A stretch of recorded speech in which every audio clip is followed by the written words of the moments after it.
to the Polgar Chess University. In this lesson, I'd like to tell you about bishop sacrifices on h7. It's very standard in a number of openings, and the first example that I'll share with you is not terribly complicated for an experienced player. However, as you learn from the following examples on the same subject, there are some trickier cases on the same pattern. Well, let me show you what I'm talking about. Here we are at a very typical situation when this combination works. We are talking about a bishop sacrifice for just one pawn. Typically, when the king would not accept this sacrifice, then black would just simply lose a pawn. And in many cases, in addition to, let's say, retreating the bishop to d3 or c2, white may be able to in fact develop an attack anyway and play knight to g5 and then follow it up by playing queen h5, or if that's being prevented, then perhaps going to g4 and h4. But as in most cases, the real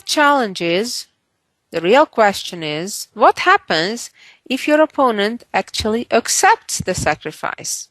So let's look at that. Well, then the idea is to follow it up with a knight g5 check. In such situations, typically, there are two main roads to examine. Generally, moving to the h-file, to the corner, is really bad because it allows the queen h5 with a check, followed by checkmate on h7, and moving to h6 is not very desirable either, because after the knight moves away with a discovery attacking the black queen, white will clearly come out ahead. So really the two main moves in most of these type of combinations is to examine moving the king back to g8 or to g6. If in this case the king retreats to g8, white will follow with queen h5, threatening with checkmate. And if black would simply try to clear an escape route for the king on f8, the checkmate will follow real soon. The best black can do in this situation is to give up the queen for the knight and then try to get the best out of it. On the other hand, after rook e8, white can force checkmate in just 3 moves by giving the check on h7 and the second check on a3, and well, black can delay actually 2 more moves the checkmate by blocking with the queen on d6 or with the rook on e7, but at the end of the day the checkmate will arrive on h8. I have to mention though that this is not the typical way white would end this combination, because in most of the cases there would be still, let's say, a white pawn on b2 and the bishop a3 check would not be possible. So the typical way to checkmate in such positions is to first capture the pawn on f7 and then go back to h5 and then only go to h7, followed by a check on h8, and now that there is no longer a pawn on f7, queen takes pawn g7 is checkmate. So this is the typical standard method how white would win when the king retreats to g8. So after bishop captures on h7, king captures on h7, knight g5, let's see what happens, which is most often the trickier of the two, when the king goes to g6. In such situation, there are a number of typical moves to look at. One is to check the king immediately on the b1 h7 diagonal. The most common way to respond is to actually play queen g4, which is not the most effective way in this particular case. And in addition, sometimes there is an option to try to push h4 followed by h5 check, and then trying to force the black king into the discovery if the king moves to h6. In this case, the objectively best move is to check with the queen on c2. And now black has to choose from some unpleasant choices. Again, moving the king to h6 is not very desirable because the discovery will come, attacking the black queen. Moving the king to h5 will allow checkmate in just 2 moves after queen h7. Therefore, the best move is for black, the relatively best move is to play f5. And here comes a very typical example, and you should remember that white can do en passant in this position, which in a way is a discovered check also, because we're moving a pawn, and yet the queen is the one giving the check. And the king would recapture on f6, and now white has to play forcefully, keep chasing the black king with queen c6. If the king retreats to e7, the checkmate arrives immediately with queen e6, and therefore the somewhat better choice for black is to try to run, but running to the middle of the board is rarely solving problems. And now the chase continues by playing f4, king d4, and the chase keeps going on and on and on. And queen c3, king e2, queen c2. As you can see, the cooperation between all of the white pieces, and finally white is ready to checkmate with either knight f3 or e6. So this is kind of the easy, typical way how the pattern, the bishop h7 sacrifice works. And now let's see somewhat more complicated stories. This game has been played between 2 chess legends of the past, Boris Spassky, who is most known for being a world champion from 1969 until he lost his world title to the world famous Bobby Fischer. His opponent in this game was Yefim Geller, who was one of the great players in the Soviet Union throughout the 50s and 60s and 70s. Here the story is a bit different because white has a pawn on g5, which in a way is in white's way, because the knight obviously cannot capture his own pawn when trying to move to g5. Try to think, and in fact I suggest you pause the recording and you try to figure out and analyze how white should proceed with the combination. First of all, should he sacrifice the bishop right away, or if he should, why and how, and try to prove it with variations. Indeed, Boris Spassky sacrificed his bishop on h7.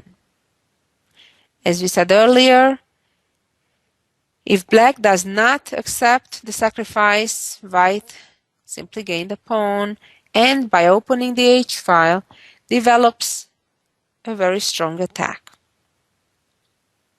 Geller actually accepted the sacrifice of the bishop. And now white has to do something to get rid of that pawn on g5. White needs that square for his knight. And indeed, the correct move is pushing the pawn ahead, sacrificing it. Black decided to retreat with the king immediately to g8. Capturing with the pawn on g6 would lead to pretty much the same situation as we shall see in the game after the knight g5 check and queen f3. But what would happen if the king would capture the pawn? Well, in that case, again, similarly to the previous example, the white queen would show up immediately on d3, checking, and after f5, the blockading move, again, en passant would come, renewing the check. If king takes pawn, bishop g5, skewer wins the black queen. So the king needs to retreat to f7. And then comes knight g5, king f6, and the chase continues until either the black king gets checkmated or is being forced into a discovery, which is the case right here. Let's go back to the game continuation and see what happened after g6 and the black king retreated to g8. Again, the knight finally is free to get to g5, which is a much more accurate way to continue than immediately capturing the pawn on f7, after which king would recapture and knight g5 check.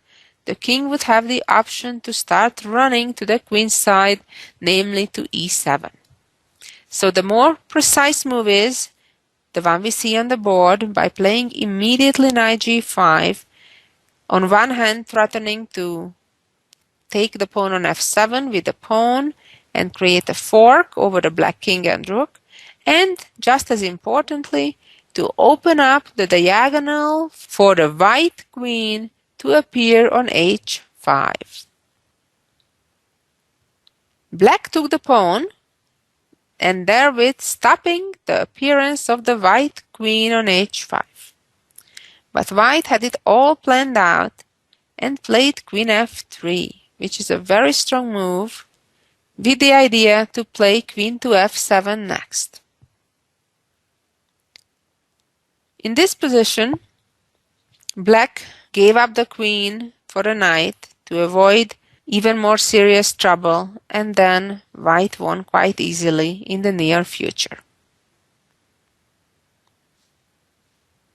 The attack after queen arriving on f7 is quite devastating for black, because after that, depending how black would react in this position, white would be able to bring either the rook through e4 and h4, or in some other cases simply capture the pawn on g6 and then checkmate on h7. Let's move on to another example where white again cannot win so simply with a combination on h7, but on the other hand has another element, and this is another good one to remember. These type of positions arise very typically from the French defense. And this is also a famous game by Grandmaster Schlachter against Wolf. This game has been played towards the end of the 19th century. That means a long, long time ago. In this position, white continued by playing knight to g5, threatening obviously to capture on h7, and black made a mistake capturing the knight. Black should have pushed the pawn up to f5. But let's see what happens if indeed black captures the knight. And here we are at our critical position when white is ready for the sacrifice by bishop takes h7. The black king cannot find escape by moving to f7 because queen h5 would result in checkmate in just 2 moves.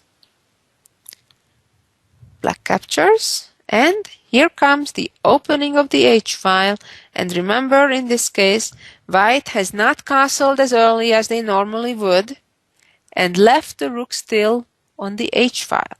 So in this case white is using very effectively his rook, because the rook didn't even need to waste a single move to become an attacking piece. Now if the king moves to g6, the white queen will appear on h5, chasing the black king out all the way to f5, when the checkmate is not very far away. But what happens if the black king retreats simply to g8?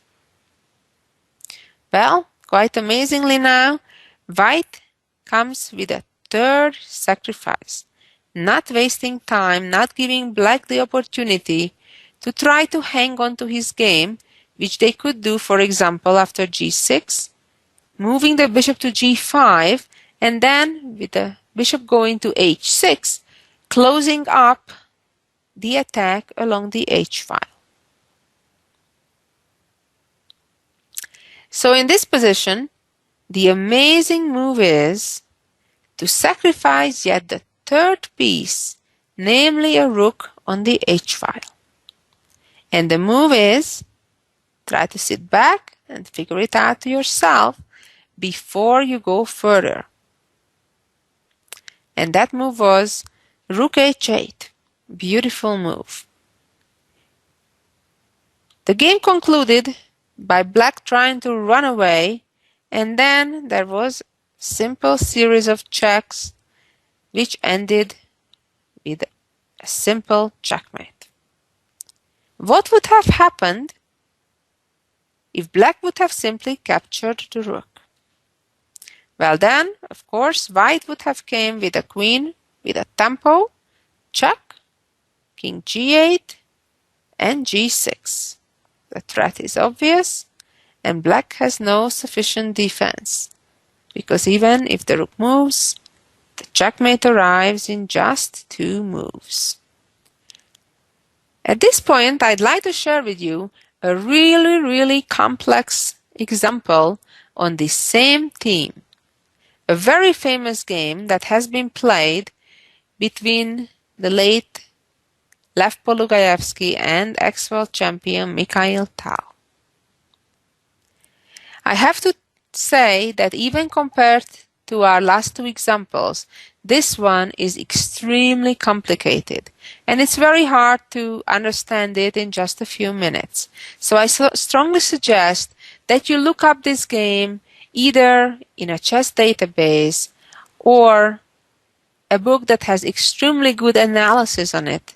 Is a book by Garry Kasparov, my great predecessors, in I believe it's volume 3, where he talks about Mikhail Tal and the other greats of that era.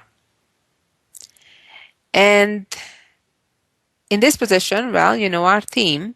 The issue is about sacrificing the bishop. But this, as I said, is a really complex one and does not in fact result an immediate checkmate or major gain in material. However, yet, it's definitely the best move in the position and leads to a serious advantage for white. King captures and knight g5. In this case, if the king moves back to g8, the win is relatively easy. After queen h4, threatening checkmate on h7, and after rook e8, queen h7, king f8, and now again a tricky idea, new idea that we didn't have earlier. In this case, white does not have a dark squared bishop that could appear all of a sudden on a3 or b4 like we saw in the first example, but here white can use a different idea by pushing the pawn to e6, a beautiful move, with the idea to, on the following move, for example after knight takes rook, plug in that escape square on e7. And then if rook takes, white is ready to checkmate with queen h8. Beautiful. However, of course, black can do a whole lot better than this.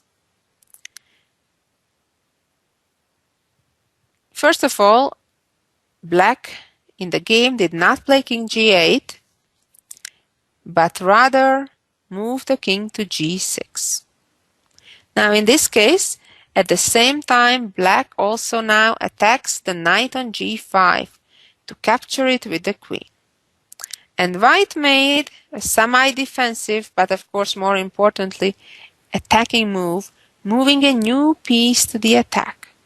And as I mentioned, if you want to really understand this position, you need to spend quite a bit of time. I would suggest to spend about 2 hours on this position to try to really understand it, because it's really rich in possibilities. In fact, you'd be surprised, but actually this very position has arisen in a good number of games, even after this historic game was played, because not a lot of people perhaps never saw it or don't remember it. And they still reached this very position. There was a game when black played here f6, for example, in that case, and it's kind of the threat anyway. White would continue by playing h5. If the king moves to h6, then white achieved the goal, chasing the king into the discovery, and the white knight will jump. And on the other hand, if king takes pawn, then white is ready to play g4, which is a very important move. And after king g6, checkmate in 3 is unavoidable. Check, followed by knight f7, only move to capture, and voila, beautiful checkmate. The situation would not get much better for black after g4 check if the king moves to h6 either, because in addition to a discovery, white can actually again force checkmate in 3 very elegantly with queen h2, followed by queen h5 and queen f5 checkmate. See what happens when a king is forced to be on the run. Not good. There are a number of other choices here for black. Moving the queen to e7 or d7, all those were tried in games. But actually, Tal found the most resourceful, best defense in this position, and namely rook c4. That's the move that gives the most trouble to white. White doesn't have time to waste to just move the queen away from the attack, but white needs to continue push the pawn.